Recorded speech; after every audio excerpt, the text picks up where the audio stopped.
This is what the current recruitment model looks like. We've probably already seen this before. We write a text ad and we go, I'm going to be the best wordsmith. I've got this. Values, retreats, salary progressions, pathways, and we compete with people on this. And then we put it on Seek or our association, and then we sit there and we hope. We hope we get enough traffic to that job ad, sorry. Words, again, told you. We hope we get those applications so that we can have some interviews. And from there, we hope we get some job offers. And this isn't to say that Seek doesn't work. Would I still use it as part of a recruitment plan? Yes. Would it be the whole base of the entire recruitment plan? Probably not. Now, I thought I'd add this one in. This was a last-minute addition. When I finished this one, I asked ChatGPT, my executive assistant, what makes up a really good presentation? And one of the things it said is, you need to have a graph, all right? So when you're doing your feedback forms, remember that Pete had a graph here. It's pretty good.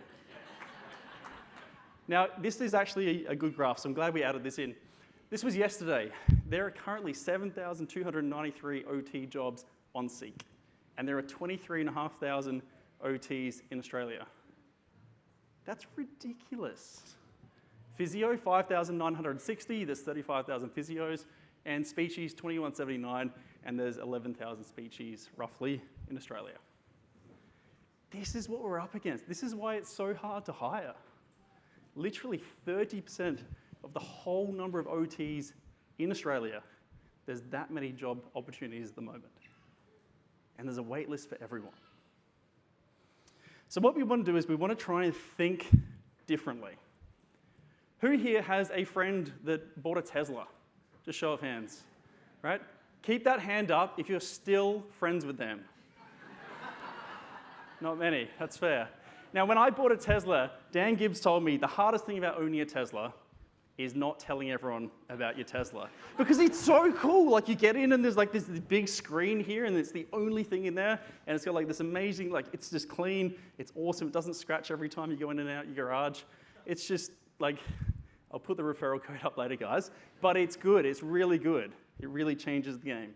But what we want to think about here is how can we think differently? Because 20 years ago, people probably thought the only way to create a new car is to have an internal combustion engine, right? Because that's how it's always been done.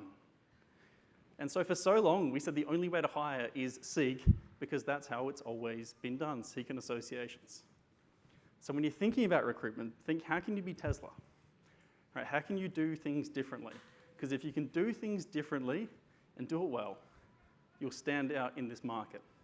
It's very hard to stand out when there are thousands of other jobs competing on maybe a tiny little logo on Seek. So thinking differently. So how do we think differently? And this actually came from a friend that I've been catching up with recently, and he talks in constraint-based theory. And it really challenged how I think. So the key to novel ideas is to add constraints on your mental framework. So don't take away constraints, add constraints. So we're going to do a little bit of an exercise together now. So who's got a pen and paper? Grab that one out. If you've got your laptop. What would you do if you couldn't recruit through Seek or your associations? Just write down, what is one way you would hire if I literally said tomorrow, these things are gone. And there are no competitors, there's no similar business like that. How would you hire? Just take a moment to do that.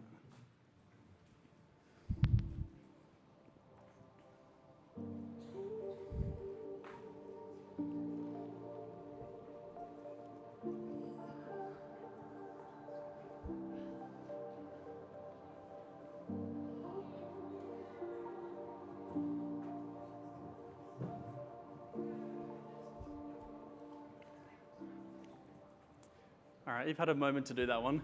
That was the first one. Now let's go into the second one. What if you had unlimited money, but no time? And now most people might be like, well, what would I do? Just imagine, if you had unlimited money, and I'm actually going to say one more thing here. You can't just pay them $400,000 a year, right? okay? You've got unlimited money. What would you do to your clinic?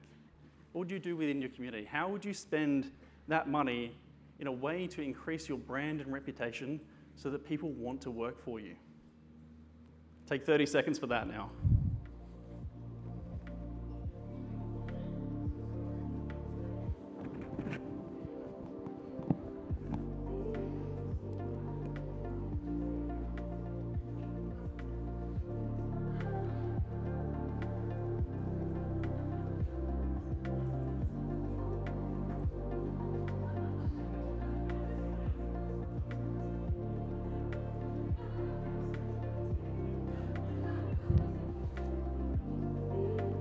All right, guys. So I hope you're starting to think of things that you never would have thought of before from a recruitment perspective. The next one, and there's only 5 of these, all right? So we're nearly there. What if you had unlimited time but no money? You couldn't spend any money at all, but you had all the time in the world.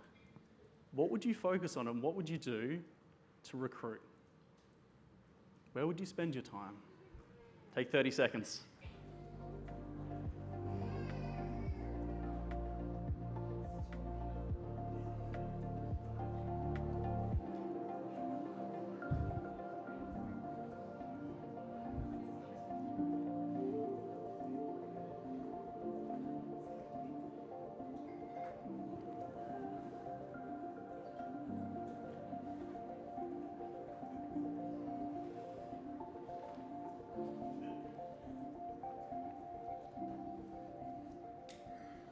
Thank you. And you can spend more time on these later. I am sticking to a time limit here, and Sammy's got the cards over there, and she always keeps me in line. Now, what would you do if you could have complete control over the specific caseload that people are going to have? So if you think here, our clinic that I used to be a part of, sounds weird saying that now, if we could have had literally AFL Crows players there, it would have been so much easier to recruit because people would want to work with that. Maybe there's a specific type of neuro client that people really want to work with, and if you can get more of those, people would want to work with you. Maybe it's a specific type of peds client, right? So what clients, if you were to get more of those and build a caseload around that, would it make it easier to hire? 30 seconds.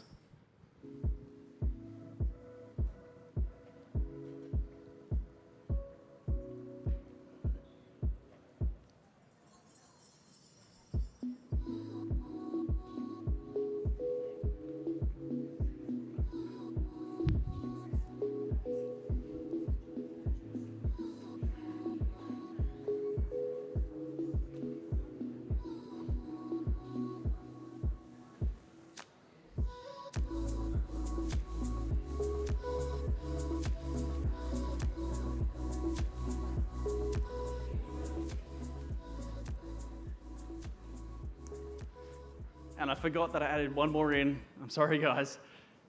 If you could only recruit through your current team members, how would you do that? What would you implement? How would you make that happen? This was your only way to recruit, through your current team members. And if you don't have any team members currently, if you had team members, how would you recruit through them? 30 seconds.